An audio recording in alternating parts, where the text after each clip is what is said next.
Hello, welcome back. It is so good to see you. And if you're new here, it's really nice to meet you. I'm Monty, and on this channel, we talk about all things science fiction and fantasy, especially when there's a little bit of romance involved. But today we are going to do a tag video. I was tagged by Chatty the Mad Chatter, and I'm super excited to do this tag. So this is the Panic tag, and this was originally developed by Pax Panic. And I'm going to link both Chatty's video as well as Pax's video down below and both channels. So please do go check them out, watch their videos because they are awesome. But without further ado, let's answer these questions. Okay, so the prompts for this tag are all based on fears. So I have to say a bunch of scientific names that we all know I'm going to have a horrible time with. And when I'm editing this, I'm going to hate myself because I'm sure it's going to take me 1,000 times to get these words right, but I'm going to do my best. So up first is Arachnophobia. Thank you so much to that movie for teaching me how to pronounce that. That is the fear of spiders.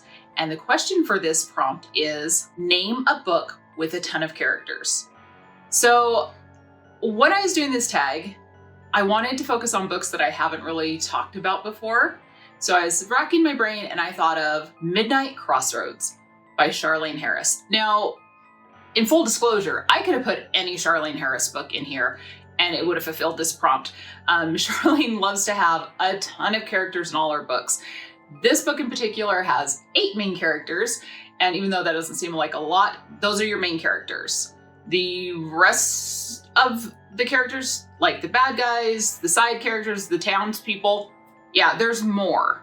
And it's about a tiny little town in Texas.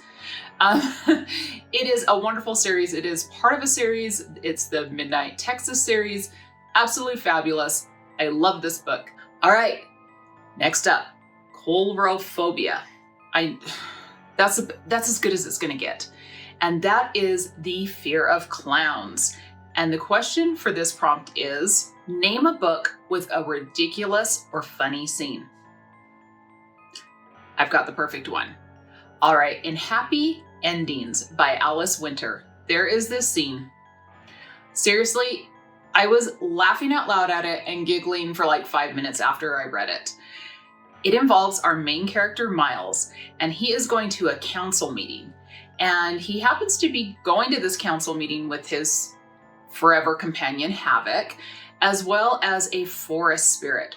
Now, forest spirits are these revered deity entities, and he's bringing the forest spirit to the council to speak. And as he approaches the forest where he needs to walk through it to get to the council meeting, he turns to the forest spirit and asks, would it be okay if I rode you into the council meeting?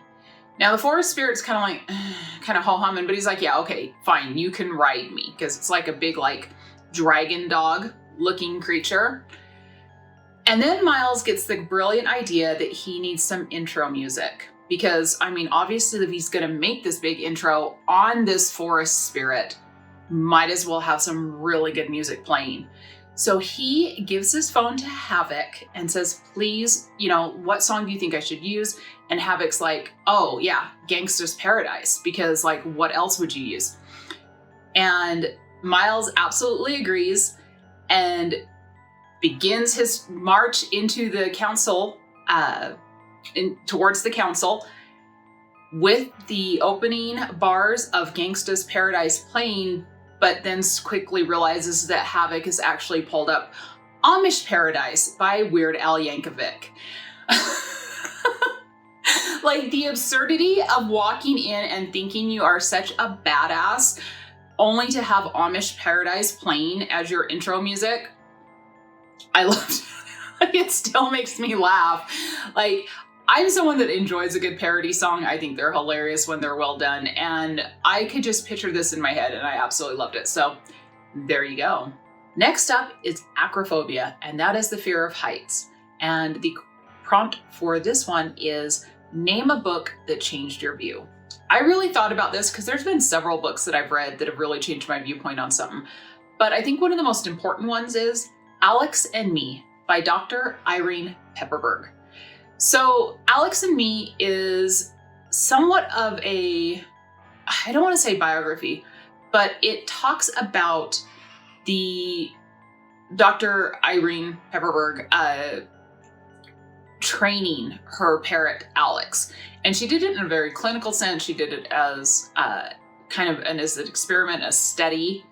And what she learned about the ability of parrots and their cognitive abilities, their abilities to communicate, and how they're not just mimicking sounds. When they learn words, they often will associate those words with getting something, or they associate them.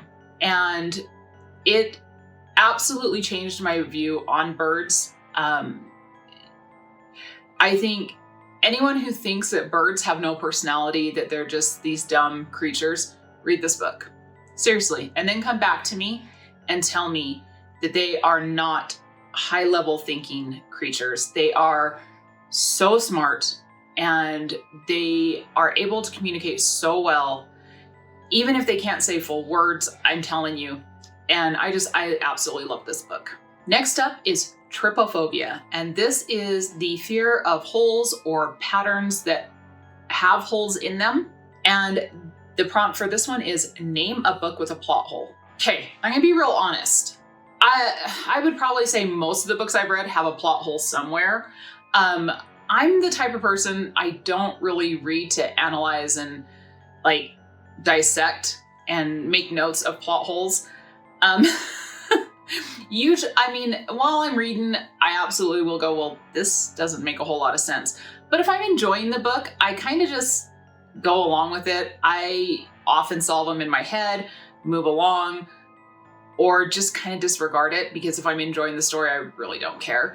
And then as soon as I'm done with the book, believe me, I forget all about it, because I only think about the things I really enjoyed. It really has to be a book that like I either had to read to analyze, or I really didn't like for any of that to stick around. So I took the easy way out here. I'm gonna go with Frankenstein, because I just read it and I had to read it to kind of analyze it. And there are so many things in that plot that doesn't make sense. But the one that stuck out to me is the fact that when Frankenstein goes to college, he is 17 years old. And then 2 years later, he's magically 23. The timeline makes no sense through so much of this book. It's pretty wonky, but I mean, if you can get past that, it's fine. Next up is Mysophobia, and this is the fear of germs. And the prompt for this one is name a book with the best symptoms and or infection. All right, I really had to think about this one too, because I'm like, what have I read that has to do with like sickness or anything like that, disease? And I finally came up with Elantris by Brandon Sanderson. There's not much I can say about this book. I don't want to go into the plot. I don't want to go into details because it'll ruin the book for you. If you get the symptoms that are described in this book, there's only one place for you to go. So read the book to find out. All right, next is Astraphobia. And this is the fear of lightning and or thunder. And the prompt for this one is name a book that hit you hard. All right, so we all know there are books that made me cry, just like absolutely wrecked me. But I wanted to do something different for this prompt, and I'm gonna go with like the most terrifying book I've ever read. It really rocked me to my core, and that is Dry by Neal Shusterman. So I do have to admit, I started reading Dry while it was at the beginning of the whole Panini, you know what I'm talking about, 2 years ago. And I started reading it in the early summer. And where I live in a valley that is surrounded by desert. And we were all put on water restriction just to make sure. So, you know, if you were watering your yard or your garden, you had to ration your water. And we were also told, you know, to make sure that we were rationing our water as far as washing our clothes, taking showers, that kind of stuff. Needless to say, I was terrified reading this book. This book is about a severe drought in California that turns into a disaster very quickly. And it is very detailed. It is done in the way that only Neal Shusterman can. And it is so scary because it seems so likely, especially if you live somewhere where you don't have, just access to water. And if you've had a couple of dry seasons, you know how scary it can be to ration your water. So this book terrified me. I had to put it down a couple, 2-3 times during that. I remember actually having panic attacks while reading this, and it was terrifying. It is a wonderful book. Just maybe read it when you're not going through everything. All right, and finally, it is Ochlophobia, and this is the fear of crowds. And the prompt for this one is, name a book with a place or group of people you hated. Okay, so I really racked my brain on this one too. And I thought about places that I hated in a book and like why I really disliked them or had like a strong feeling of like ick towards them. And I settled on The Mineral Palace by Heidi Jolvetis. I don't know if I'm saying her name right, and I apologize if I am not. It'll be listed in the description down below. This book is a really, really good book. It's very well written, but it takes place in Pueblo, Colorado during the Depression. And I had such a feeling of forlornness reading this entire book.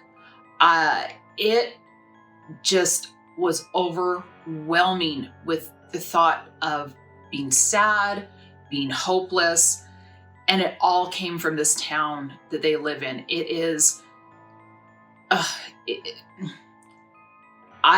it's not that I hate Pueblo, Colorado. I have nothing against Pueblo, Colorado, but I definitely would not want to live or visit Pueblo, Colorado during the Depression. All right, and that is it. I absolutely enjoyed this tag. I thought this was very creative, very original. So definite props to Pax Panic for creating this. And now I have to tag someone, and I'm going to tag the Book Goblin. I really do hope you do this tag. I've enjoyed your channel forever, so I hope you see this. And please let me know down in the comments below. Have you read any of these books? Do you agree with my selections? And if you did enjoy this video, do consider giving me just a little bit of love over here. You can give me a like. And if you'd like to see more from me, do consider hitting that subscribe button. I mean, it's just right there anyway. And until next time, please take some time for yourselves and love you. Bye.